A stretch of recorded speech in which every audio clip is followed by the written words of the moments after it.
did you start getting into wine? Are you from a winemaking family, or? Yeah, it's a long time ago too, since 1840 in my family. How can I explain de père en fils? From father to son. From father to son since 1840, and I am the last one.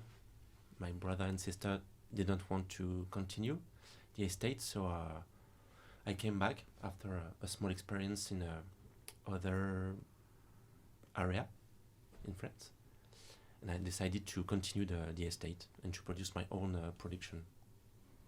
That's amazing.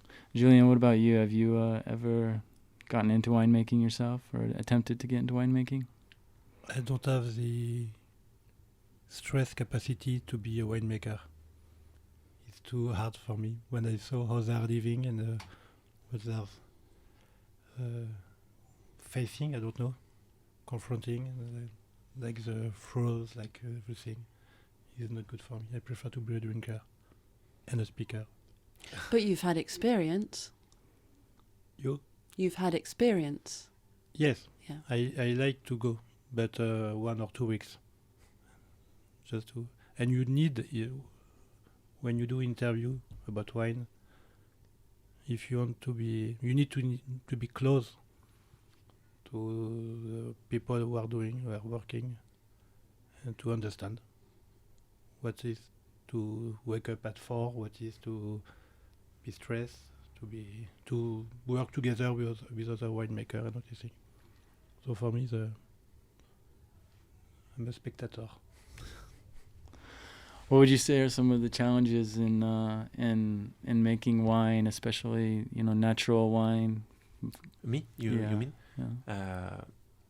I'm very close to natural wine, but now I put some sulfites, a small part, when I'm bottling. But we are in organic process with the certification in the vineyards. I read a lot and I tested some biodynamic process too, but sometimes it's too esoteric for me. I want to live the process. I don't want to do like because the person say you have to like the religion. I don't know if I'm clear. It's a bit like a sect. Yeah. Yeah. I'm not scared about that, about sect or esotericism, but I want to understand and to live like faith. For me, it's the same process. So I prefer to keep the organic label. Mm-hmm. It's a hard job. So I prefer to start with that. When you say it's not natural one, yeah, it's not natural, but it's very, very close. And if everybody was can work with them like them, it will be wonderful for us. Mm-hmm. For the movement, you can make some bridges or links, like music or movies. You have I don't know if it's purist. Mm-hmm. Purist. Yeah.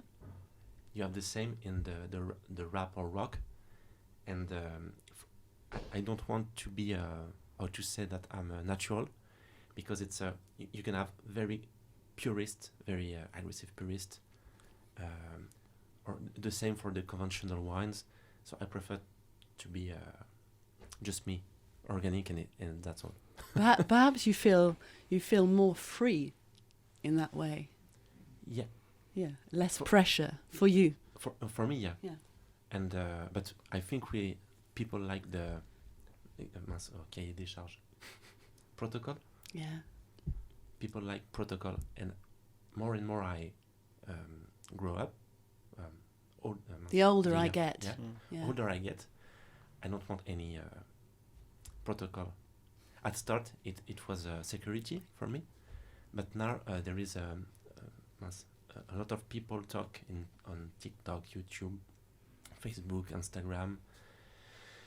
You have several different style of wine grower, winemaker, and I just want to focus on my estate and on my job, and so I prefer to be a pirate. That's cool. Caraïbes. Beaujolais is a Caraïbes pirate. Yeah. Pirate winemaker. Pirate. Maybe when I will be 50, I will have no label, no organization, no protocol. I don't know. We talked about that with some old wine grower 2 weeks ago, Mr. Chanudet. It's his nickname. It's Le Chat, and it's a big star in Beaujolais.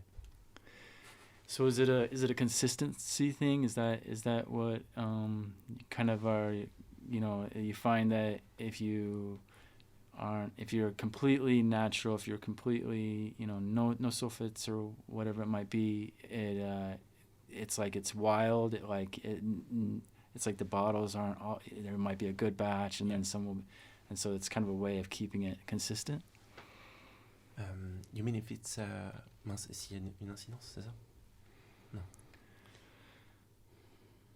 Est-ce que c'est une manière, le fait de refuser le naturel, est-ce que c'est une manière de garantir la consistance? Non, constance, c'est ça. Yeah, but I test and I tried some very natural wine in the past.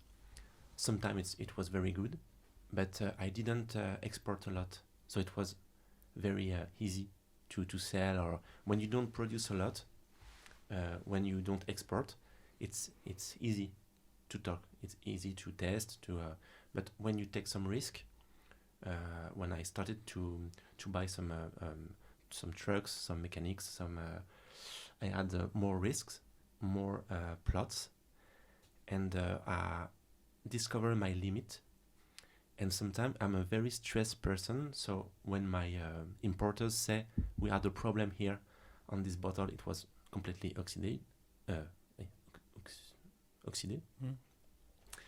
was very stressed, and I say if I just put 1 gram or 2 gram per hectoliter, maybe it was it could be better, but I lost la chance, the opportunity. So I have to wait 1 year to produce again, to come back by phone, to convince my importer to taste again, and it depends of the vintage. I discovered that when it's fresh, like 21 or 14, for me it was easy to produce a natural wine, but when it's very hot with the climate, it's too tricky for me. I prefer to put sulfites, and it's not a problem for me with a low dosage. Mm-hmm. But I prefer to protect, because it's too much work to lose at the last months. For nothing. Right, for nothing. But it's very personal. The winemaking process is personal for you. Yeah, like music or movies. You have your mass. Sometimes you have different cycle, I think. I don't know for a great producer, but I think you have different. Qu'est-ce qui pourrait, for example, Madonna or some rock band. You have different cycle, different epochs, epochs, eras. Des vagues. Ouais. Or David Bowie or Michael Jackson.